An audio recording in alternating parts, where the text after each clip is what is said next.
Hello everyone, how are you all. तो आज हम लोग अपने सीएस प्रोफेशनल प्रोग्राम की जर्नी स्टार्ट करने जा रहे हैं दोस्तों। एंड स्टार्ट करने से पहले आप लोगों ने इतनी बड़ी एक अचीवमेंट की है, आपने एक माइलस्टोन अचीव किया है यार। सीएस एग्जीक्यूटिव प्रोग्राम अपने आप में कोई हलवा नहीं है, अपने आप में कोई छोटी बात नहीं है, और आप लोगों ने उसको क्रैक कर दिया है। और विद स्माइली फेसेस, बहुत सारे बच्चे ऐसे हैं जिन्होंने फर्स्ट अटेम्प्ट में क्रैक किया, बहुत सारे बच्चे ऐसे हैं जिनको कुछ अटेम्प्ट लगे होंगे। हार्डली मैटर्स, रिजल्ट दिखता है, बस रिजल्ट देखा जाता है, और वो आप लोगों ने फोड़ दिया है। सो congratulation to all of you for CS professional exam. Now you are CS finalist, and एक कुछ चंद महीनों बाद, मैं साल में नहीं बोलूंगा, कुछ कुछ चंद महीनों बाद आप लोग सीएस बन जाओगे, और फिर आपका लैक्स में पैकेज होगा, करोड़ में पैकेज होगा। देन बड़ा अच्छा लगेगा, मतलब यार। और सीएस प्रोफेशनल के बारे में बड़ी एक्साइटमेंट भी होगी आप लोगों को जानने के लिए। उस दिन हमने गाइडेंस सेशन लिया है, कल हमने गाइडेंस सेशन लिया। सो कल आप लोगों ने भरपूर प्यार भी दिया उसको, एंड बहुत सारे बच्चों के मैसेज आ रहे थे कि सर 9 मार्च से हमारा बैच शुरू हो रहा है। सो एक बार सब्जेक्ट के थोड़ा सा ओवरव्यू पता चल जाए तो बेटर रहेगा। फाइनली आज इस एक छोटी सी वीडियो में, अभी तो आप लोग का एंजॉयमेंट करने का टाइम है, तो इसमें ज्यादा खलल मैं नहीं डालने वाला हूं। तो एक छोटी सी वीडियो में मैं आपके ना दोनों सब्जेक्ट को कवर करने जा रहा हूं दोस्तों। Drafting, pleadings and appearances, and CMADD. पहले तो इस सब्जेक्ट का नाम क्या है, इस सब्जेक्ट में हमें पढ़ना कितना है, पेपर कितने मार्क्स का आता है, वो सब कुछ इसमें मैं आप लोगों को क्लियर करूंगा। एक चीज मैं फिर से बता दूं, हमारा फ्रेश बैच जो स्टार्ट होने वाला है ग्रुप 1 का सीएस प्रोफेशनल प्रोग्राम का वीजी स्टडी हब में, that is 9th of March वाले दिन हमारा बैच शुरू होगा। Just give me single minute यार, ये व्हाट्सएप ओपन है, वो बार बार दिक्कत कर रहा है, एक सेकेंड। चलिए दोस्तों, तो लेट मी चेक कि मेरी वॉइस प्रॉपर जा रही है, क्योंकि मैं स्टूडियो रिकॉर्डिंग कर रहा हूं आप लोगों के लिए। यस, वॉइस प्रॉपरली जा रही है। सो एक मेरा फेवरेट सा पेपर है, और आप लोगों का भी बन जाएगा, trust me, mark my word. मैं एश्योरेंस दे रहा हूं कि ये पेपर मैं पिछले 2015 से ऑलमोस्ट पढ़ा रहा हूं। 10+ ईयर मुझे इस पेपर को पढ़ाते हुए हो चुके हैं। एंड हम इस पेपर को सिर्फ पढ़ते नहीं है, हम इस पेपर में जिएंगे। लाइक एक चीज ध्यान रखना, अगर मैं सीएस प्रोफेशनल प्रोग्राम की बात करूं, हमारे पास 7 पेपर्स हैं, और 7 में से जो आपको आज से ही, इवन आप एग्जीक्यूटिव से भी जिस पेपर को करते आए हो, दैट इज ड्राफ्टिंग। ये एक ऐसा पेपर है जो आपको ओवर द नाइट नहीं आने वाला कि चलो आपने रट्टा मारा और आप सो गए और आपको आ गया, सुबह उठ के आप ड्राफ्ट करना शुरू कर दोगे। Answer is no. ये घंटों की मेहनत है, ये टाइम डिवोट करने का काम है, ये एक स्किल्ड जॉब है। ये एमआई रट्टा मारने से, सेल्फ स्टडी पढ़ने से ये पेपर नहीं आने वाला। इसमें आप लोगों को एक्सपीरियंस लेना पड़ेगा, इसमें आप लोगों को मेहनत करनी पड़ेगी। बट यस, जहां आपको सही डायरेक्शंस मिली, तो आई एश्योर यू ये पेपर आप लोगों के लिए बिल्कुल हलवा बन जाएगा। थोड़ा सा आईसीएसआई इसमें मार्क्स कम दे रही है, बट यस उसको भी हम क्रैक कर देंगे कि यस ड्राफ्टिंग पेपर में भी बच्चों को मार्क्स मिलने शुरू हो जाए। थोड़ा सा हार्श आईसीएसआई, क्योंकि उसे कोर पेपर में से एक है, तो वो आपका पूरा ट्रू टेस्ट करना चाहती है। लाइक कोयले में से हीरा निकालना चाहती है कि अभी आप बहुत सारे हीरे हो, उसमें से कोहिनूर हमें निकालना है। सो आईसीएसआई उसकी तरफ आप लोगों की तरफ एफर्ट्स कर रहे हैं दोस्तों। फाइनली हम लोग शुरू करने जा रहे हैं अपना ड्राफ्टिंग पेपर का इंट्रोडक्शन। देन आप लोगों को सीएमए-डीडी पेपर का इंट्रोडक्शन हम लोग बात करेंगे। देखो, जैसे कि नाम बता रहा है पेपर का, ड्राफ्टिंग, प्लीडिंग्स एंड अपीयरेंसेस, मैंने भी इस पूरे सिलेबस को अपनी लैंग्वेज में ड्राफ्ट किया है। 100% आप लोगों का आईसीएसआई का मॉड्यूल कवरेज होगा। 100%, 100% ड्राफ्ट आप लोग क्लास में बनाओगे। और एक बात, इस बार से मैंने ना एक नई चीज प्लान की है। जितने भी केस लॉज, केस स्टडीज हैं, केस स्टडीज हैं, इन सब के लिए ना एक पिक्टोरियल फॉर्म में, एक चार्ट फॉर्म में, कि आप लोग को चैप्टर वाइज अलग से इसके हैंडआउट बोल लो या पीडीएफ बोल लो, आप लोग को मिल जाया करेगी। उसका एक छोटा सा नमूना मैं आप लोग के सामने पेश करूंगा। Just give me single minute, वो भी मैं डालना भूल गया एक्चुअली। लैपटॉप में होता है मेरा ना सारा वर्क, और मैं ड्राइव पे डालना भूल गया। Just give me single minute.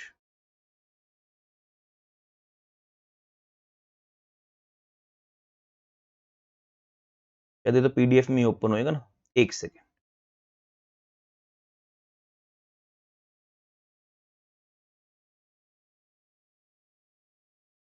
एक कुछ मिनट,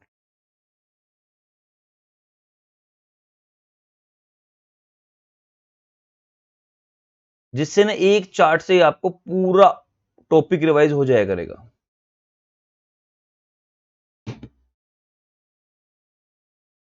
हो रहा है अपलोड। थोड़ी सी हैवी फाइल होती है, कलरफुल चार्ट है। Just give me single minute. तो ये एक न्यू इनिशिएटिव लिया है मैंने आप लोगों के लिए दोस्तों, one new initiative from my side. ये देखो एक चार्ट, सबने सुना होगा 447 फ्रॉड, तो उसका एक चार्ट मैंने आप लोगों के सामने पेश किया है दोस्तों। लो जी, इधर देख लो सारे बच्चे। सो लाइक आप लोग को 447 सेक्शन थ्योरी में पढ़ लिया, फिर थोड़ा सा इंटरेस्टिंग, थोड़ा सा कैची अगर आप लोग को चाहिए तो ये देखो, मैंने ना कुछ कोशिश की है आप लोग के लिए कि फ्रॉड क्या होता है, रॉन्गफुल गेन लॉन्गफुल लॉस क्या होता है, अगर फ्रॉड में कितनी कितनी पनिशमेंट है। मेन चीज जैसे आप लोगों ने पढ़ा होगा 10 लाख 1%, तो कितनी मिनिमम इंप्रिजनमेंट है, कितना फाइन होगा, पब्लिक इंटरेस्ट इन्वॉल्व है तो मिनिमम कितनी सजा बढ़ जाएगी, अगर कुछ भी नहीं है नॉर्मल फ्रॉड है कोई पब्लिक इंटरेस्ट इन्वॉल्व नहीं है तो कितनी सजा होगी। तो जिससे ना आपको बड़ा मजा आएगा। क्या मेरी बात सबको समझ में आ रही है? फ्रॉड के केस में कौन एसएफआईओ की इन्वॉल्वमेंट होगी। सो ये टॉपिक आपने पूरा पढ़ा होगा कुछ 2-3 पेजेस में, और I try my level best कि इस तरीके से ना पिक्टोरियल फॉर्म में, इंफोग्राफिक फॉर्म में आप लोगों को ना काफी सारा सोर्स मिले जिससे आपको पढ़ने में क्यूरियोसिटी हो, एक्साइटमेंट हो। I try my first time इसी बैच से मैंने ये आइडिया लेके आया और इसको शुरू किया, काफी सारे केसेस का बना चुका हूं, बैच के साथ साथ ऑनगोइंग आप लोगों को मिलता जाएगा। समझ में आ रहा है सब बच्चों को? सो इधर देख लो सारे बच्चे, एक आपको टेंशन होती है कि सर मॉड्यूल अलग से पढ़ना पड़ेगा कि नहीं पढ़ना पड़ेगा। मेरी क्लासेस में आपको 100% मॉड्यूल मिलेगा, हमारी इवन पूरी विजी स्टडी आपकी क्लासेस में। ड्राफ्ट सर कैसे बनाएंगे, पूरा स्ट्रक्चर्ड फॉर्म में ड्राफ्ट, हम डिटेल्ड ड्राफ्ट हम लोग क्लास के अंदर बनाएंगे 100%। केस लॉज केस स्टडी कैसे एग्जाम्स में अटेम्प्ट करना है वो पूरा पता चलेगा। और एक मैंने आप लोग को ऑल्टरनेट बता दिया, कुछ इस तरीके से पिक्टोरियल फॉर्म में भी मैं आप लोग को देने की कोशिश करूंगा टू द एक्सटेंट पॉसिबल। जैसे कि मैंने आपको बताया फर्स्ट टाइम ये इनिशिएटिव लिया जा रहा है, तो वो चीज क्या सबको समझ में आ रही है? चलो एक काम करते हैं, मैं आपको डिटेल में इस सब्जेक्ट के बारे में बता देता हूं। चलो बच्चों, सब्जेक्ट का नाम है drafting, pleadings and appearances. Drafting, pleadings and appearances. ज्यादा नहीं, बस 10-15 मिनट आपके लूंगा इसमें, एंड 10 मिनट फिर आपके सीएमएडीडी में लूंगा, क्योंकि हम लोग फुल फ्लैश बैच स्टार्ट करेंगे 9 मार्च को। थोड़ा सा आपको सब्जेक्ट का अंदाजा हो जाए, ठीक है, बिफोर डिसाइडिंग कि हाँ हमें कहां से लेक्चर से लेना है, थोड़ा सा सब्जेक्ट के बारे में आपको अंदाजा हो जाए कि सब्जेक्ट को कैसे करना है। सो इस पेपर को आईसीएसआई ने नौ 2 पार्ट में डिवाइड कर दिया बच्चों, पार्ट नंबर 1, पार्ट नंबर 2। अगर हम पार्ट 1 की बात करें, part A, part B. Part A जो है बच्चों वो 70 मार्क्स में है, बहुत प्यारा यार। पार्ट बी जो है बच्चों वो 30 मार्क्स में है आपका। अगर मैं पार्ट 1 की बात करूं तो it's talks about drafting, only drafting portion. Part B में बात करूं तो बच्चे pleadings and appearances. In terms of quantity, मतलब अगर मैं पेजेस की बात करूं तो वो सेम है, दोनों पार्ट ही बराबर हैं। ऑलमोस्ट 350 पेज का पार्ट 1 और 350 पेज का ऑलमोस्ट, अगर मैं आईसीएसआई मॉड्यूल की बात करूं। और जो मैंने आप लोगों के लिए ड्राफ्ट किया बच्चों, जिसमें पास्ट ईयर क्वेश्चंस भी, जो आप लोगों ने स्कैनर्स करेक्टर्स पढ़े, ऑल्दो मेरा भी टेक्समैन पब्लिकेशन के साथ मेरा खुद का जो टेक्समैन का आप लोग स्कैनर पढ़ते हो, करेक्टर पढ़ते हो, मेरा ही आता है। सो बच्चों इधर देख लो, मैंने भी आप लोग के लिए ऑलमोस्ट 250 पेज में ऑलमोस्ट मैंने पार्ट ए कंक्लूड किया है, और ऐसे ही ऑलमोस्ट 200 पेज में मैंने पार्ट बी कंक्लूड किया है। आई एश्योर यू, मैं आप लोगों से इस चीज का वादा करता हूं, 100% अमेंडेड बुक मिलेगी आपको, और 100% आईसीएसआई का मॉड्यूल इस बुक के अंदर कवरेज होगा। आप इसको पढ़ जाओ, इससे बाहर पेपर नहीं बनेगा। हमारा टारगेट होता है कि इस बुक को प्लस साथ में कुछ मॉड्यूल को भी आप लोगों को मैच करवा दिया जाए।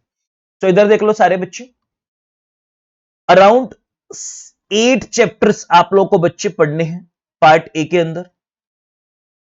मेहनत बराबर होगी। And around round round round 8 he chapter आप लोग को पढ़ने पार्ट बी में। ऑल्दो ये ना आईसीएसआई में 6 चैप्टर्स है, आईसीएसआई में 6 हैं, बट मैंने उसको अपने अकॉर्डिंग ड्राफ्ट किया है, कहां कौन सा चैप्टर होना चाहिए। कुछ चैप्टर्स मिंगल अप है तो उनको सेपरेट किया है, तो मैंने इसको कुल मिला के कितने चैप्टर्स बनाए, 8। बट यहीं पे आईसीएसआई के टोटल 14 चैप्टर होते हैं। मैंने कोई कंटेंट बढ़ाया नहीं है, मैंने चीजों को स्ट्रीमलाइन किया है। जैसे वहां ये 2 चैप्टर एक होते हैं, तो मैंने सिविल को अलग कर दिया और क्रिमिनल को अलग कर दिया। वहां प्लीडिंग्स अपील वाला चैप्टर और ये वाला चैप्टर एक होता है, मैंने इन दोनों को अलग अलग कर दिया, तो 2 चैप्टर बढ़ गए ना बच्चों। तो इस तरीके से है, कुछ ज्यादा फर्क नहीं है। अब सवाल उठता है सर, जो 2 चैप्टर्स है, एक जो पार्ट है, एक पार्ट जो है बच्चों वो है 70 मार्क्स, एक पार्ट जो है बच्चों वो है 30 मार्क्स। सो हम लोगों को कौन से पोर्शन से शुरू करना चाहिए? मुझे लगता है मेरे से पहले आप लोगों के दिल में भी आंसर आ चुका होगा, मुझे बोलने की भी जरूरत नहीं है। छोटे छोटे बच्चे जो अब थोड़े थोड़े बड़े बन चुके हैं, सीएस फाइनलिस्ट बन चुके हैं, उन लोगों को इसका आंसर अपने आप से पता लग चुका है। ऑब्वियसली बच्चों, हम लोग कौन से पोर्शन से शुरू करने वाले हैं? Portion number 1, that is drafting.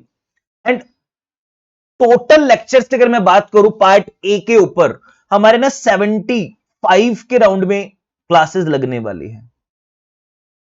Yes, जिसमें सारी ड्राफ्टिंग प्रैक्टिस, जिसमें सारे नोट्स मेकिंग आप लोग की हो जाएगी, प्रैक्टिकली सारी इंटरप्रिटेशन। 75 टू 80 क्लासेस मान लो हमारी, इस पे 75 ही मान के चलो, 70 टू 75 क्लासेस लगेंगी।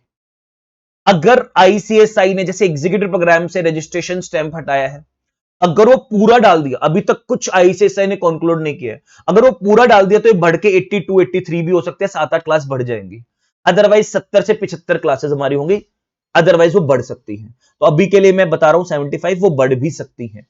ऐसे पार्ट बी के अंदर अगर मैं बात करूं, ऑन एन एवरेज कुछ एक गुगली है, पार्ट बी में 2 चैप्टर ऐसे हैं जो सीएमए डीडी से कॉमन है, तो इसीलिए नंबर ऑफ क्लासेस ना दोनों जगह वो कॉमन होकर कम हो जाती है। अदरवाइज पार्ट बी के अंदर ऑलमोस्ट ऑलमोस्ट 50 क्लासेस बच्चों आप लोगों की जाती है, 45 से 50 क्लासेस।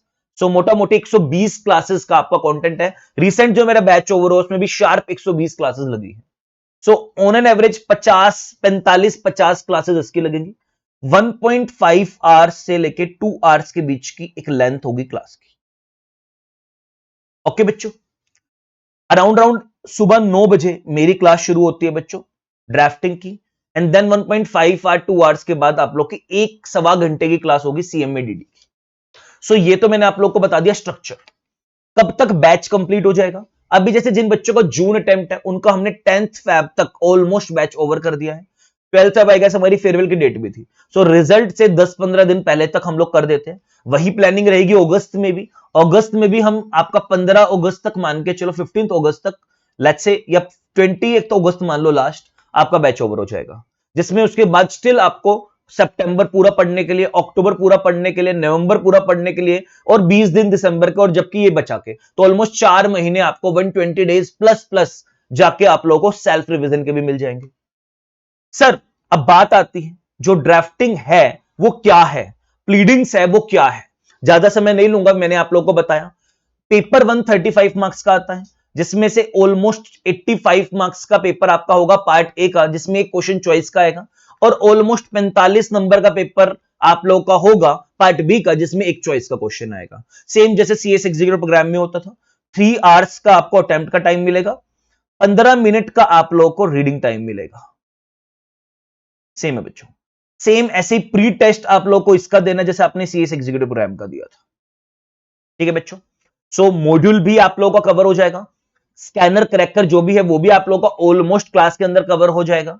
एंड रही बात आप लोगों की राइटिंग प्रैक्टिस की, तो वो सारी क्लासेस के साथ साथ सारे ड्राफ्ट हम लोग बनाते हैं। समझ में आ रहा है? सो इधर देखो, एक ना बात समझना, ये ना पेपर कोई ऐसा नहीं है जो हम सिर्फ एकेडमिक लेवल पे पढ़ा दें। इस पेपर के अंदर हमें ना प्रैक्टिकल लाइफ के एग्जांपल्स देने पड़ते हैं, हमें प्रैक्टिकली कोर्ट के अंदर कैसे अपीयर करना पड़ता है, हमें प्रैक्टिकली कैसे एफआईआर बनानी पड़ती है, हमें प्रैक्टिकली कैसे प्लेंट सूट की ड्राफ्टिंग करनी पड़ती है। तो इस पेपर का ना बड़ा वाइजली डिसीजन लेना। आप अगर इस पेपर का एग्जीक्यूटिव के एंगल से डिसीजन लोगे, जैसे एग्जीक्यूटिव में डिसीजन ले लेते हैं हम लोग कि चलो यार वहां मजे आ रहे हैं, हंसी मजाक चल रहा है, तो वो डिसीजन ले लो, बहुत वाइजली डिसीजन हमें इस सब्जेक्ट का लेना पड़ेगा, क्योंकि इसके बेस पर आपका पूरा करियर डिपेंड करता है। आपकी पूरी सीएस की जर्नी छोड़ दो, आप आगे कल को 30-40 साल जो आपको काम करना है वो यहां ये पेपर आपको देगा। मैं तो ये कहता हूं ऑल्दो ये एक पेपर नहीं है, ड्राफ्टिंग पेपर में आप अपनी सीएस नहीं अपनी लाइफ लिखते हो, अपनी सीएस की आने वाली किस्मत लिखते हो कि आपको सीएस में आगे करना क्या है, बनना क्या है, वो डिपेंड करता है आपके सीएस पेपर के ड्राफ्टिंग के डिसीजन पे।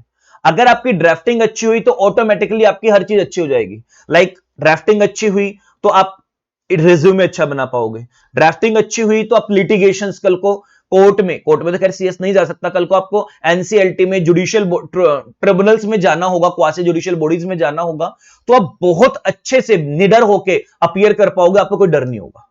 क्या बात समझ में आ रही है? सो बेटा ड्राफ्टिंग में अगर मैं यूं कहूं, drafting is a second side of a GIL paper.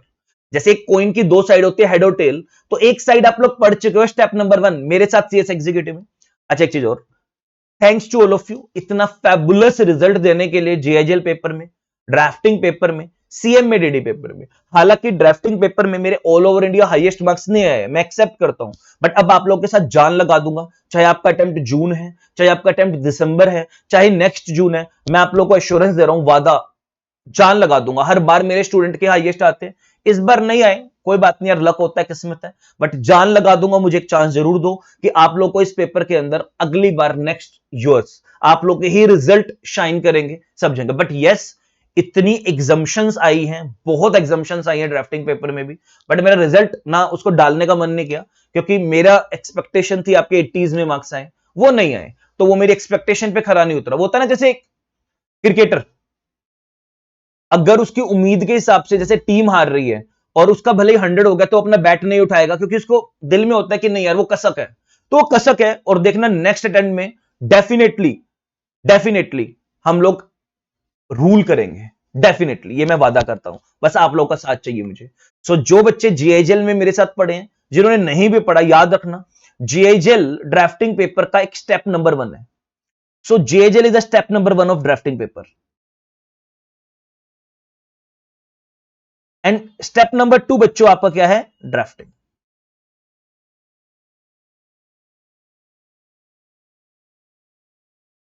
आ रही है बात समझ में? सो एक एग्जांपल के तौर पर आपने एग्जीक्यूटिव प्रोग्राम में सुना होगा, अब तो देखो सिलेबस से डिलीट हो गया, बट आपने चलो आपके सिलेबस का एग्जांपल देता हूं, एनआई एक्ट सुना था, negotiable instrument act. NI act में आपने डिसऑनर ऑफ चेक का केस सुना होगा, cheque bouncing, dishonour of cheque, ये सुना होगा आपने। अच्छा छोड़ो, 138 सुना होगा ना, कि अगर डिसऑनर, राजपाल यादव जो भी लेटेस्ट केस चल रहा है 5 करोड़ वाला मैटर, उसको बेल भी नहीं मिली थी कोर्ट के अंदर, याद है आपको? अभी जब उसने पे किया तो बेल मिली है। तो बच्चों ये अपनी थ्योरी जो उसका लॉ है वो आपने ऑलरेडी पढ़ चुके हो ड्राफ्टिंग पेपर में, जीआईएल पेपर में, एनआई एक्ट में। अब प्रोफेशनल में आप पढ़ोगे वो एनआई एक्ट की ड्राफ्टिंग। एनआई एक्ट की ड्राफ्टिंग कैसे होगी, प्रोफेशनल में आप वो पढ़ने वाले हो, drafting of NI act. Like वो नोटिस कैसे जाएगा कि भाई मेरे इतने दिन में पेमेंट दे दे वरना मैं तेरे अगेंस्ट एक्शन ले लूंगा, तो वो सारी चीज आप यहां पढ़ोगे। और सुनो, आपने रेजोल्यूशंस सुने होंगे कि बोर्ड रेजोल्यूशन पास कर दो, स्पेशल रेजोल्यूशन पास कर दो, या ऑर्डिनरी रेजोल्यूशन पास कर दो। जो आप लोगों ने CS executive company law subject के अंदर पढ़े होंगे, वही आप फाइनली यहां फाइनल में ड्राफ्ट करना सीखने वाले हो। तो क्या मैं यूं कह दूं, जो लॉ आपने सीएस एग्जीक्यूटिव में पढ़े हैं, ना कि सिर्फ जीआईएल में, कंपनी लॉ में पढ़े हैं, सिक्योरिटी लॉ में पढ़े हैं, सारे आपके सीएस प्रोफेशनल प्रोग्राम के अंदर, उन सबको प्रैक्टिकली कैसे कंपनी में यूज करना है, क्योंकि एक माना जाता है सीएस ही पूरी कंपनी को चलाता है, सीएस के पास ही पूरा एक्सपीरियंस है। तो जो लॉ आप वहां पढ़ चुके हो ना, फाइनल में लॉ प्लस उन्हीं की ड्राफ्टिंग करना आप लोग को सीखना है। जैसे और एक एग्जांपल, ऑल्दो आपके सिलेबस से डिलीट हो गया है, जैसे आपने सुना होगा कभी सेल, कोई प्रॉपर्टी सेल करनी है तो उसके लिए क्या बनती है? Sale deed. जैसे आपने सुना होगा एक टीपीए के अंदर गिफ्ट देना है तो क्या पड़ा होगा? गिफ्ट डीड बनेगी। आपने पढ़ा होगा लीज, कोई प्रॉपर्टी उस पे देनी है, क्या कहते हैं, रेंट पे देनी है, रेंट डीड, गिरवी रखनी है किसी प्रॉपर्टी को, तो क्या सुना होगा बच्चों? मॉर्गेज डीड, गिरवी रखना। तो बच्चों ये सारी चीजें जो आपने सीएस एग्जीक्यूटिव में थ्योरेटिकली सुनी होगी, ऑल्दो 4 चैप्टर डिलीट हो गए थे, बट कभी सुनी है, इनकी फाइनल ड्राफ्टिंग आप करना फाइनल में सीखोगे कि सर क्या क्या पॉइंट डालने हैं, लाइक कंसीडरेशन कितनी थी, रिसाइटल क्या होता है जी रीड के अंदर, वो हम 9th मार्च से शुरू कर देंगे। लाइक अगर इसके अंदर मैं बात करूं, ऑपरेटिव क्लोज क्या होता है, नॉन ऑपरेटिव क्लोज क्या होता है, हेबेंडम क्या होता है, ये सारी बातें आप लोग फाइनल में ड्राफ्टिंग पेपर में सीखने वाले हो। अगर मैं बात करूं जो 8 चैप्टर उसमें कौन कौन सी, अगर एक चैप्टर जो आपका, चलो ज्यादा लिख नहीं रहा हूं, इधर सामने देख लो, एक चैप्टर बच्चों जो आपका हुआ है बेसिक, ये देख लो जनरल, कि ड्राफ्टिंग करते टाइम पर किन किन प्रिंसिपल्स का ध्यान रखना है। ये है टाइप्स ऑफ डॉक्यूमेंट, एक बहुत प्यारा सा चैप्टर। शोकोज नोटिस कैसे, आपने सुना होगा कंपनी के ऊपर शोकोज नोटिस आया, शोकोज नोटिस का रिप्लाई कैसे करना है, स्टैंडिंग ऑर्डर आपने सुने होंगे, तो बहुत प्यारा प्यारा है। लेटर ऑफ क्रेडिट आपने सुना होगा, सारी चीजें आपको इसके अंदर लो भी पढ़ना है और उसकी ड्राफ्टिंग भी करनी है। अब आपने सुना होगा ड्राफ्ट, वही कन्वेंसिंग जो मैंने आपको बताया, lease deed, sale deed, mortgage deed, power of attorney कैसे बनती है, आपने आज तक सुना होगा पावर ऑफ अटर्नी दे दो, उसकी ड्राफ्टिंग कैसे होती है। इसमें आप पढ़ोगे कॉन्ट्रैक्ट एक्ट क्या है, हाँ यस, जो एग्जीक्यूटिव में कॉन्ट्रैक्ट है वही फाइनल में कॉन्ट्रैक्ट होगा, लेकिन थोड़ा एडवांस वर्जन। फिर आप बहुत सारे एग्रीमेंट्स बनते हैं, जैसे कंपनी को ज्वाइंट वेंचर करना है, एक कंपनी को फॉरेन कोलैबोरेशन करना है, एक कंपनी को कोई भी एग्रीमेंट के अंदर सर्विस एग्रीमेंट में एंटर करना है, जेडीए करना है, कुछ भी करना है, ज्वाइंट डेवलपमेंट राइट एग्रीमेंट करना है, शेयर परचेज एग्रीमेंट बनाना है, तो वो सारे एग्रीमेंट्स, वो सारी स्मॉल स्मॉल डीड्स इसमें पढ़ोगे। कमर्शियल एंगल से एक कंपनी कमर्शियल वर्ल्ड में कौन कौन से डॉक्यूमेंट में एंटर करती है, वो सारे, जैसे franchise agreement, dealership agreement, dealership लेना है किसी को, आपकी कंपनी को डीलरशिप देना है, डिस्ट्रीब्यूटरशिप एग्रीमेंट, ये सारी चीजें बच्चों आप यहां पढ़ने वाले हो, बहुत मजा आएगा। अब कंपनीज एक्ट के अंदर कौन कौन से, जैसे डिबेंचर ट्रस्ट डीड आपने सुना होगा, अंडरराइटर के साथ जो एग्रीमेंट बनना है सुना होगा, मर्जर अमलगमेशन के टाइम पर जो डीड बनती है सुना होगा आपने, जब ट्रांसफर होता है, ऐसे कंपनी के अंदर एसआर पास होगा, बीआर पास होगा, तो कंपनी लॉ से रिलेटेड जितने भी रेजोल्यूशंस थे आपने वहां पढ़ा था, ये एग्रीमेंट होगा, share holders agreement, share purchase agreement, वो सारे कंपनी लॉ से रिलेटेड आपको चैप्टर 7 में पढ़ने हैं। अच्छा एक चीज सुनना, एक होता है ओपिनियन, एक ना सीएस का स्कोप है लिटिगेशंस, एक सीएस का स्कोप है बच्चों लाइजनिंग। लाइजनिंग मतलब होता है किसी को ओपिनियन देना।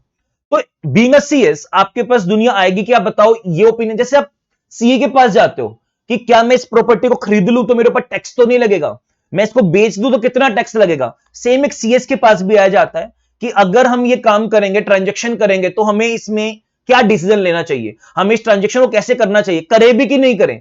तो एक प्रोफेशनल का जब ओपिनियन लेने के लिए आप आते हो तो उसको भी ड्राफ्ट किया जाता है, उसको भी प्रॉपर लिख के ओपिनियन को दिया जाता है, तो कैसे उस ओपिनियन को ड्राफ्ट करना है, कल को बहुत बड़ा स्कोप है, बहुत बड़ा स्कोप है बच्चों ये, और बहुत काम आने वाला है चैप्टर आपके।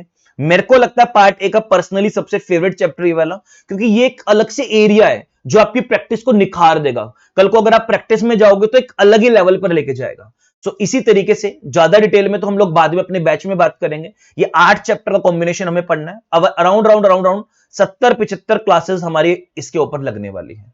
फिर बच्चों ये इसके अंदर पढ़ेंगे quasi judicial bodies, like tribunal में और कोर्ट में क्या डिफरेंस है, tribunals like income tax tribunals, या जो डिपार्टमेंट होते हैं आरओसी आरडी, वो क्या होते हैं। यहां बच्चों आपने जो एग्जीक्यूटिव प्रोग्राम में सीपीसी पढ़ा होगा वो तो था वन पार्ट, सीपीसी का सेकंड साइड, लाइक उसको ड्राफ्ट, सूट, प्लेंट कैसे ड्राफ्ट करना है, रिटर्न स्टेटमेंट कैसे ड्राफ्ट करनी है, एफिडेविट आपने सुना होगा कैसे ड्राफ्ट करना है। बच्चों यहीं पे आपने वो सुना होगा सम्मन केसेस, वारंट केसेस, वो सारे थोड़े थोड़े थोड़े थोड़े आपके यहां सिलेबस में है, और मैंने सारा रिवाइज भी कर दिया है, बीएनएस जो नया आया है और बीएनएसएस के अकॉर्डिंग थोड़ा सा है, 2-3 पेज का है, ज्यादा कुछ टॉपिक नहीं है, तो घबराना नहीं है कि फाइनल में दोबारा आ गया। ये अपील आपने एग्जीक्यूटिव प्रोग्राम में सुना होगा, अपील की ड्राफ्टिंग और लॉ फाइनल में है। SLP special leave petition, reference review revision CPC और सीआरपीसी, सॉरी बीएनएसएस के एंगल से, और रिट्स जो आपने कॉन्स्टिट्यूशन ऑफ इंडिया में पढ़ी होंगी, यस फाइनल में रिट्स दोबारा से हैं और उनकी ड्राफ्टिंग भी है, बहुत लाजवाब।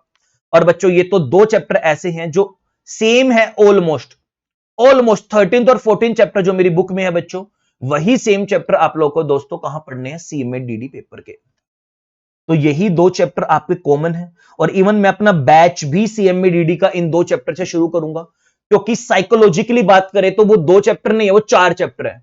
2 चैप्टर सीएमए डीडी में कॉमन है और 2 चैप्टर सेम हमारे ड्राफ्टिंग के अंदर कॉमन है। तो जो यहां के 6th और 7th चैप्टर है दोस्तों, ये 2 चैप्टर और ड्राफ्टिंग के जो 2 चैप्टर है बच्चों, चैप्टर नंबर 13 और 14, ऑलमोस्ट 75 to 80% तक कॉमन है, बल्कि ज्यादा ही मान लो आप 90% तक कॉमन है। तो मैं CMA-DD में यही 2 चैप्टर शुरू करूंगा, जिससे कि आप लोग को पूरा पूरा ऐसा लगे कि यार नाना करते करते भी 20 मार्क्स का ऑलमोस्ट हमारा ड्राफ्टिंग में पूरा हो गया और 20 मार्क्स का ऑलमोस्ट हमारा CMA-DD में पूरा हो गया।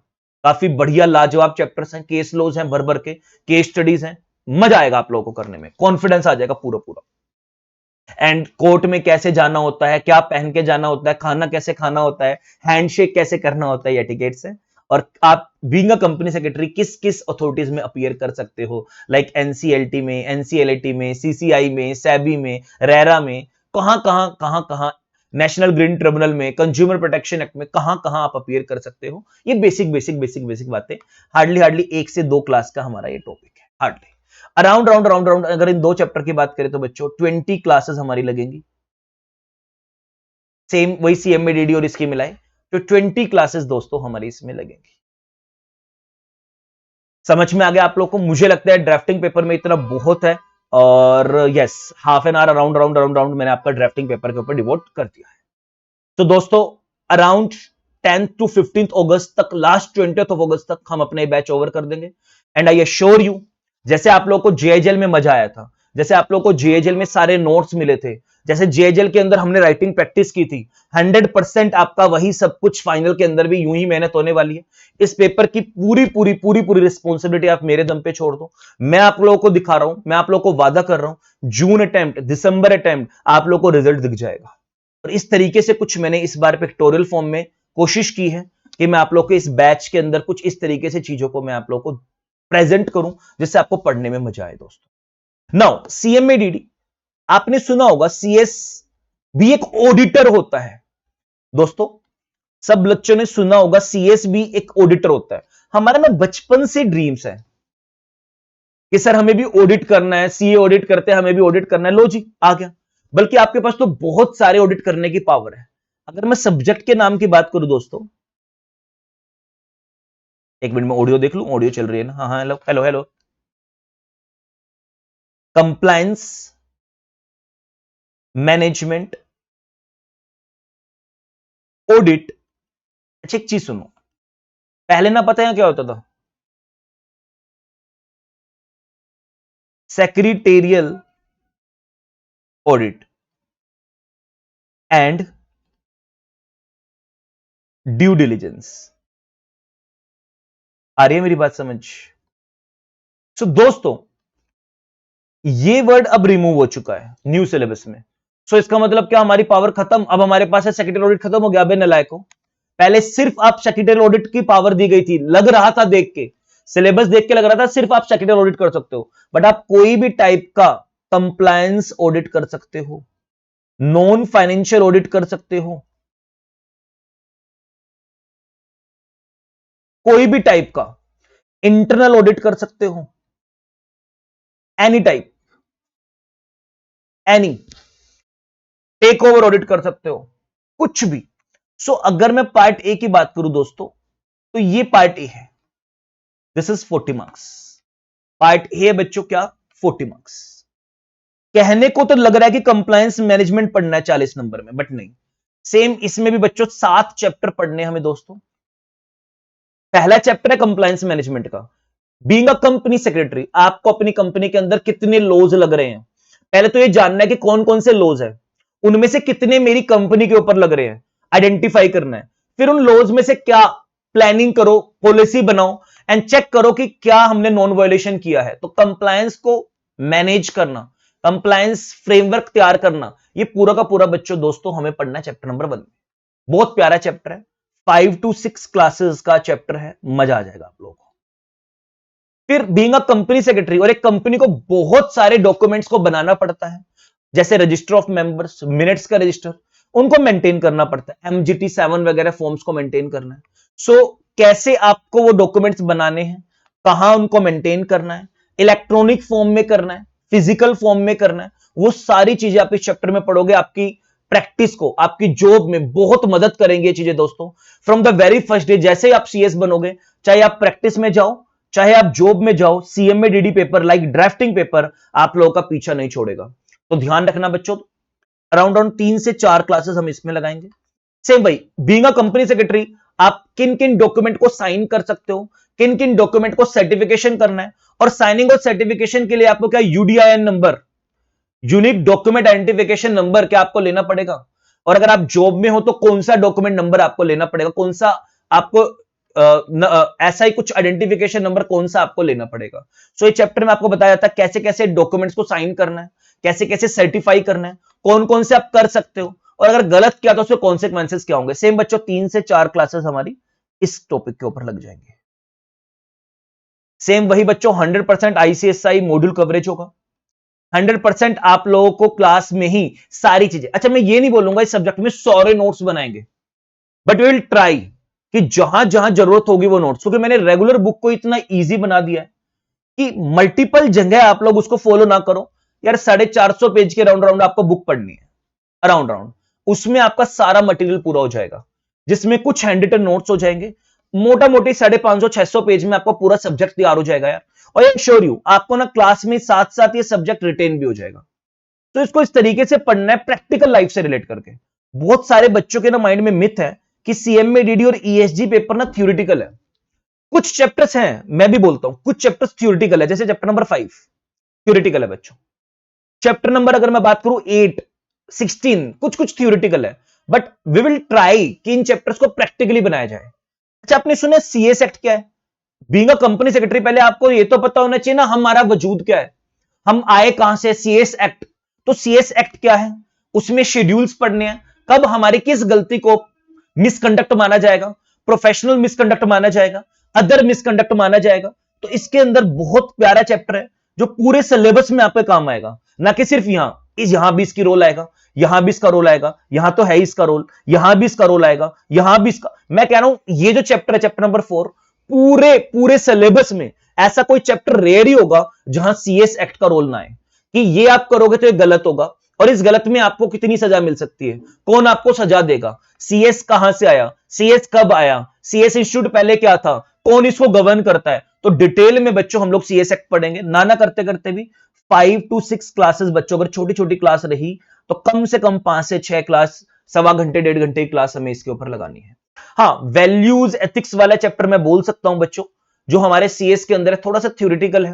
पहले ये ईएसजी में होता था, यानी गवर्नेंस में, ओल्ड सिलेबस में, अब यहां डाल दिया। बीइंग अ सीएस, क्या वैल्यूज होनी चाहिए आपके प्रोफेशन को लेके, क्या एथिक्स होने चाहिए एक प्रोफेशनल्स के अंदर, प्रोफेशनली क्या कंडक्ट करना है, अगर कोई ऐसी सिचुएशन में वो फंस जाए जहां उसको डिसीजन लेना हो कि अगर कोई नुकसान मेरी कंपनी को हो रहा है, मुझे हो रहा है, तो किसको नुकसान करे, अपने आप को या कंपनी को, सेल्फ इंटरेस्ट ध्यान रखना है कि नहीं रखना। तो ये चैप्टर थोड़ा थ्योरेटिकल चैप्टर, बट लाजवाब चैप्टर, मजा आएगा। 3-4 क्लासेस में ये चैप्टर हमारा ओवर हो जाएगा। अब ये 2 चैप्टर तो शानदार लाजवाब चैप्टर। अगर मान लो आपकी कंपनी से गलती हो गई, तो अब अपनी कंपनी को बचाना भी तो है। अगर कंपनी से नॉन कंप्लायंस हो गए दोस्तों, ये मान लो आप लोगों से आपकी कंपनी से नॉन कंप्लायंस हो गए, तो कितनी पेनल्टीज होगी, कैसे वो पेनल्टी कंपनी के ऊपर शो कॉज नोटिस आएगा तो अपीयर कैसे करना है, कंपनी को डिफेंड कैसे करना है, या अगर ऑफेंस हो गया आपकी कंपनी से तो कंपाउंडिंग कैसे करवानी है, रिलीफ कैसे मिलेगा, कंपाउंडिंग यानी माफी कैसे अपनी कंपनी को दिलवानी है। सिर्फ ना कि कंपनीज एक्ट में, SEBI act, FEMA act, RBI act, competition act, SCRA act, हर जगह मैं कह रहा हूं शानदार पेपर है। जो बच्चा प्रैक्टिस के एंगल से देख रहा है उसको, उसका ना देखने का तरीका ही बदल जाएगा। Chapter number 6-7 of CMADD. अच्छी बात क्या बताई थी, सेम चैप्टर नंबर 13-14 आप लोगों का सिलेबस में ड्राफ्टिंग का काफी हद तक। सो दोनों चैप्टर पैरेलली चलेंगे, लाजवाब, शानदार, मजेदार। मैं कह रहा हूं जब ये चैप्टर चलेगा full to interpretation, line to line, section to section interpretation होगी, सारे केस लॉज भरमार होंगे, और आप लोग को एक एक केस लॉ टिप्स पे होंगे। गारंटी दे रहा हूं आप लोग को, गारंटी दे रहा हूं, मजा आ जाएगा। मतलब मेरे को पर्सनली पार्ट ए में फेवरेट लगता है चैप्टर नंबर 6 और 7, और आप लोगों का भी बन जाएगा, बहुत बढ़िया। अच्छा, एक बात बताओ इसी कहानी, इससे पहला जो सिलेबस होता था ना 2017, वहां इसका एक पूरा का पूरा सब्जेक्ट होता था RCD, resolution of corporate dispute. पूरा का पूरा सब्जेक्ट होता था एक RCD, resolution of corporate dispute पूरा। बट बच्चों से ना झिलता नहीं था इतना डिटेल्ड टेक्निकल सब्जेक्ट। तो आईसीएसआई ने क्या किया, 2 चैप्टर उठा के डाल दिए और हटा दिया। But trust me, mark my word, प्यारा चैप्टर है, बहुत प्यारा है। मैंने इसमें ड्राफ्टिंग भी अपने हिसाब से किया चैप्टर की, कि सारे कंपनी लॉ वालों को एक जगह डाल दिया है, अदर लॉज वालों को एक जगह डाल दिया है। बट लाजवाब, शानदार, मजेदार चैप्टर है दोस्तों, मजेदार चैप्टर। जैसे कि नाम से पता लग रहा है बच्चों, पार्ट बी जो हमारा है दोस्तों, ये पार्ट बी, ये पूरा 3 भाग में डिवाइडेड है। जैसे नाम से पता चल गया दोस्तों, ऑडिट, फिर आप पढ़ोगे पीयर रिव्यू। टोटल 16 चैप्टर हैं दोस्तों, 7 चैप्टर्स जो है आपके वो तो यहां है। चैप्टर नंबर 8 ऑनवर्ड, 8 से 14 यहां है, 15वां चैप्टर यहां है, 15th चैप्टर यहां पढ़ोगे आप। और बच्चों लास्ट चैप्टर है ड्यू डिलिजेंस। अभी थोड़ा थोड़ा आप लोगों को इसके बारे में बता दे रहा हूं, that is due diligence. This is 16th chapter. अभी मेरी बात सुनना सारे बच्चे ध्यान से। ऑडिट क्या होता है? Postmortem analysis. आपने पूरा साल जो किया, क्या आपने कोई नॉन कंप्लायंस तो नहीं किया? देखो ऑडिट ना वैसे 2 चीजों का होता है, फाइनेंशियल ऑडिट भी होता है जो कि सीएस करते हैं, तो ना स्टैट्यूटरी ऑडिट, एंड बच्चों नॉन फाइनेंशियल ऑडिट भी होता है, जैसे कि कंप्लायंस ऑडिट, सेक्रेटेरियल ऑडिट, जिसमें फाइनेंस मतलब ये सारे सीएस कर सकता है। टेक ओवर ऑडिट, बहुत सारे 12-13 तरीके के, system audit, information system audit, labour law audit, तो ये सारे आप यहां पढ़ोगे। अच्छा इवन एक बात बताऊं, यहां पढ़ोगे बेसिक बेसिक ऑडिट के टाइप्स, बट यहां से प्रॉपर ऑडिट करना कैसे है। अच्छा जैसे ऑडिटिंग स्टैंडर्ड्स आपने सुने होंगे सीएस के, कि सीए के भी एएस होते हैं, ऐसे सीएस इंस्टीट्यूट ने भी अपने एएस निकाल दिए। CS AS 1, CS AS 2, 4 CS AS है। Company secretary auditing standards, CS AS 3, कैसे अब आपने ऑडिट कंप्लीट कर लिया तो ओपिनियन कैसे बनाना है, रिपोर्टिंग कैसे करनी है, क्वालिफिकेशन, एडवर्स रिमार्क दे सकते हैं कि नहीं दे सकते, कमियां बता सकते हैं कि नहीं बता सकते। सेक्रेटेरियल ऑडिट के लिए अलग से स्टैंडर्ड है, सीएस एएस 4। इंटरनल ऑडिट जैसे सबको पता है बच्चों दोस्तों, 138 सेक्शन एक सीएस कर सकता है, तो इंटरनल ऑडिट का भी एक अलग से चैप्टर आपके सिलेबस में दिया गया है, लाजवाब। पीयर रिव्यू, अच्छा इसकी मैं बात करूं, पूरा प्रोसेस है, कैसे कैसे आप चूज करोगे कि किसका मुझे ऑडिट करना है, कितने ऑडिट, नंबर ऑफ ऑडिट आप कर सकते हो, क्या क्या प्रिंसिपल्स, जैसे सारा ऑडिट करना है, सैंपलिंग, अलग अलग अप्रोच, क्या टेक्निक आप यूज कर सकते हो ऑडिट करने में, ऑडिट करते टाइम क्या प्रोसेस फॉलो करना है, प्लानिंग, एग्जीक्यूशन, रिपोर्टिंग, या क्या क्या डॉक्यूमेंट आपको वर्किंग पेपर्स तैयार करने हैं, जिससे कल को अगर आप पे सवाल उठे तो आप प्रूफ कर पाओ कि हां मैंने प्रॉपर ऑडिट किया था, तो एक प्रॉपर ऑडिट का माहौल बन जाएगा। प्रैक्टिकली जैसे मैंने ऑडिट किए हैं, तो प्रैक्टिकली कैसे आपको इंडस्ट्री में जाके ऑडिट करने हैं, कल को आप ट्रेनिंग में जाओ तो आप अपने सीवी में लिख सकते हो कि यार हमें ना काफी हद तक एकेडमिक तौर पे हमें ऑडिट की पूरी प्रैक्टिकल नॉलेज है, हम रट्टा नहीं मारेंगे, हम एक एक पॉइंट को अच्छे से समझेंगे, मजा आ जाएगा आप दोस्तों आपको। फिर ओपिनियन बनाते टाइम पर किन किन चीजों का ध्यान रखना है, कि अगर कोई ऐसा ऑडिट जिसमें मैं इंटरेस्टेड हूं तो उसको ना लूं, क्योंकि वहां बायसनेस आ जाएगी। मुझे इंडिपेंडेंट ओपिनियन देना है, मुझे कोई भी बायस्ड ओपिनियन नहीं देना। और रिपोर्टिंग करते टाइम पर जो मैं रिपोर्ट दूंगा वो कैसे रिपोर्ट दूं, ऑलवेज क्लीन रिपोर्ट दूं, या रिपोर्ट के अंदर qualification, disqualification, adverse remark, limitations, कुछ कमियां भी मुझे बतानी है। यस, ये आपको सीएसईएस 3 के अंदर गाइड किया जाएगा कि कैसी रिपोर्ट आपको बनानी है, इवन ड्राफ्ट करने भी सीखेंगे। ये तो दोस्तों आपसे छुपा ही नहीं है बच्चों। 204 सेक्शन सेक्रेटेरियल ऑडिट कैसे करना है पूरा, देखो यहां से यहां तक तो है बेसिक। अब एक 12 तक, अब एक पर्टिकुलर ऑडिट कैसे करना है पूरा, फ्रॉड हुआ तो कैसे पकड़ना है, ये पूरा आप चैप्टर नंबर 13 के अंदर पढ़ोगे। फिर इंटरनल ऑडिट, अगेन सारे चैप्टर्स का दोबारा से यूज किया जाएगा, पूरा प्रोसेस वो फॉलो करना है। फिर पर्टिकुलर एक इंटरनल ऑडिट को कैसे परफॉर्म करना है। इंटरनल ऑडिट में सिर्फ नॉन फाइनेंशियल नहीं, अकाउंटिंग एस्पेक्ट्स को भी ध्यान रखते हैं, तो यहां एक थोड़ा सा सीएस फाइनेंशियल ऑडिट भी कर सकता है, एक कंबाइंड होता है। पीयर रिव्यू का मतलब दोस्तों क्या होता है?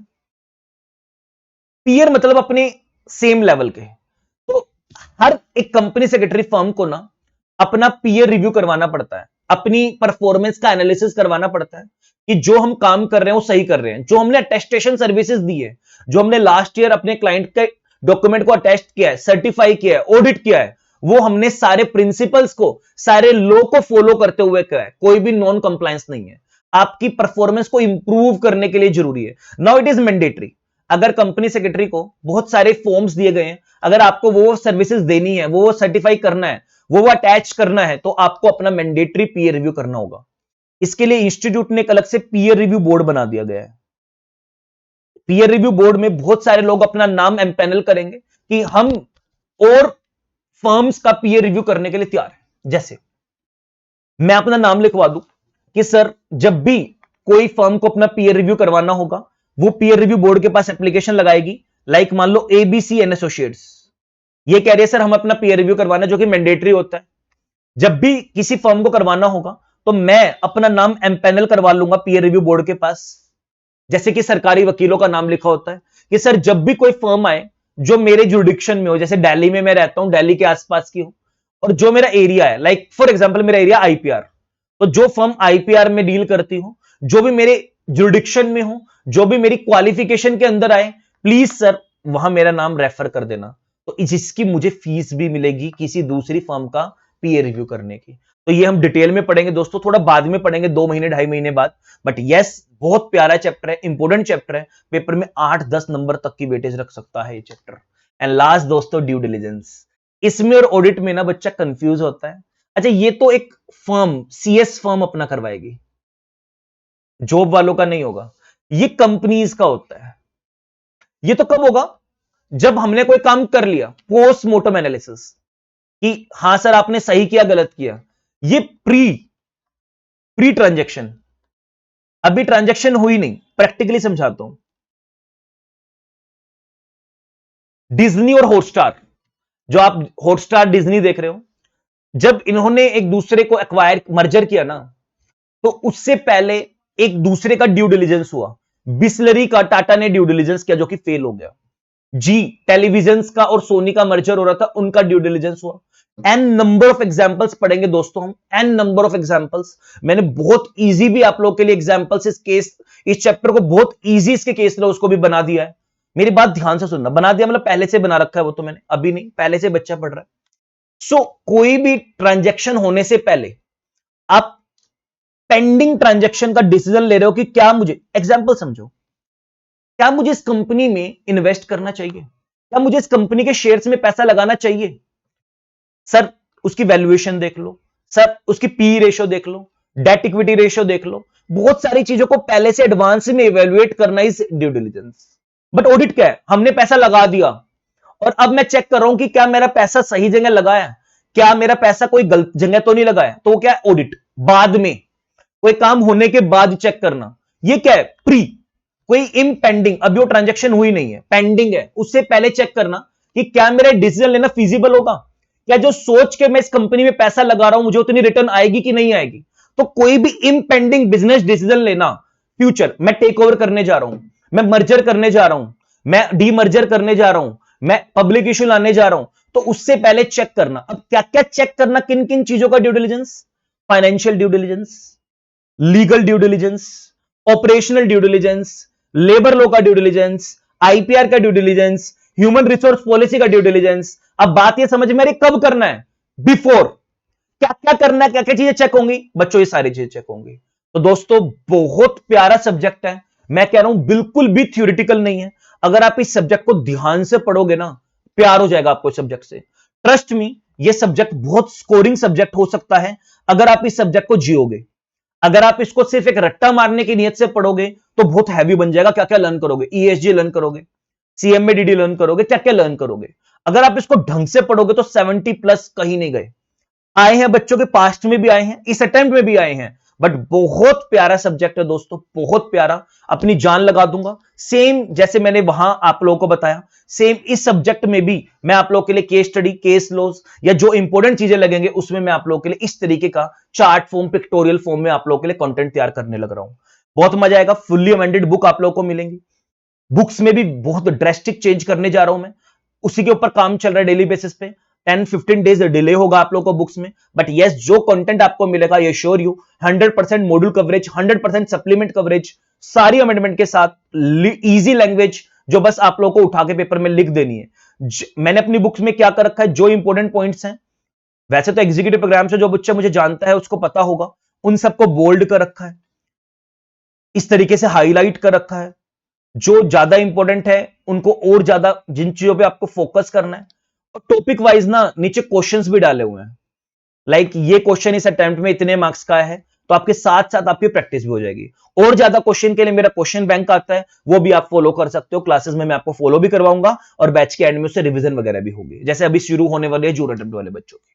तो मुझे लगता है बच्चों this is for, that is for all. और वही सेम 30-40 मिनट की वीडियो लेनी थी मैंने आप लोगों की। फिर मिलते हैं दोस्तों हम लोग 9 मार्च, भूलना नहीं है। प्लीज अपना डिसीजन वाइजली लेना, प्लीज अपना डिसीजन वाइजली लेना। 9 मार्च फेस टू फेस हम लोग लक्ष्मी नगर मिलते हैं जी। और अगर कोई बच्चे का आने का पॉसिबल नहीं है तो लाइव ऑन यूट्यूब भी हमारे 2-3 डेमो रहेंगे, सब बच्चे ज्वाइन करेंगे। कोई डाउट है तो this is my contact number, आप इस नंबर पर मुझे कांटेक्ट कर सकते हो regarding batch and all. Group 1 की जो हमारी फीस है लेटेस्ट लाइव बैच की 16,000 विद सॉफ्ट कॉपी। अगर किसी को रिकॉर्डेड लेना है बच्चों, 15,000 विद सॉफ्ट कॉपी है रिकॉर्डेड की। ये लाइव की फीस है बच्चों। और अगर कोई मेरे 2 सब्जेक्ट लेना चाहता है लाइव, सो दोस्तों आप लोगों की फीस है, I guess if I am not wrong, that is recorded की है 8500, और I guess 9500 is my fees है। 9000 होगी, आई एम नॉट श्योर, एक बार चेक कर लूंगा। 9500 जो मेरी फीस होगी दोस्तों लाइव की होगी। ये सब सॉफ्ट कॉपी प्राइसेस है। ये प्राइसेस हार्ड कॉपी चाहिए तो 500 रुपीज ईच सब्जेक्ट, मतलब 1000 रुपीज इसमें ऐड हो जाएगा, 1000 रुपीज इसमें ऐड हो जाएगा। आप इसको ना 9000 ही मान लो, छोड़ो, जाओ यार, क्या याद रखोगे, जाओ दोस्तों, जी लो अपनी जिंदगी। तो 9000 प्लस 1000, 8500 प्लस 1000, ये मेरी फीस है। और ये फीस याद रखना आप लोग की 9 मार्च तक ही वैलिड है। आफ्टर 9 मार्च ये फीस का डिस्काउंट हट जाएगा और ये बढ़ के 11,000 हो जाएगी और ये बढ़ के 10,500 हो जाएगी। ओके दोस्तों, उम्मीद है सब बच्चों को, अगर फिर भी कोई डाउट है तो आप इस पे पूछ सकते हो। अभी वीजी स्टडी हब में ग्रुप 1 आप लोग के लिए लेटेस्ट फेस टू फेस भी, लाइव भी, रिकॉर्डेड भी सारा अवेलेबल है। ग्रुप 2 जीएसटी का सब्जेक्ट आपका विवेक गाबा सर डील करेंगे, जो कि लेटेस्ट लेंगे इवनिंग में 7 to 9 o'clock डेली बेसिस पर। ये बैच आप लोग का मंडे टू फ्राइडे रहने वाला है बच्चों। 2 दिन आप लोग को रिवीजन के, टेस्ट के, एनोल के मिलने वाले हैं। चलिए दोस्तों, फिर मिलते हैं बहुत जल्दी 9 मार्च को face to face Laxmi Nagar या live on YouTube. Bye bye, take care, जय हिंद, god bless you all of you यार। उम्मीद है सबने एंजॉय किया होगा। एंड अगेन कांग्रेचुलेशंस जिन बच्चों का भी एग्जीक्यूटिव निकला है, और जिनका नहीं निकला उनके साथ भी मैं हूं। बहुत जल्दी आप लोग के लिए भी मेरे इनिशिएट स्टार्ट होने वाले हैं। Bye bye.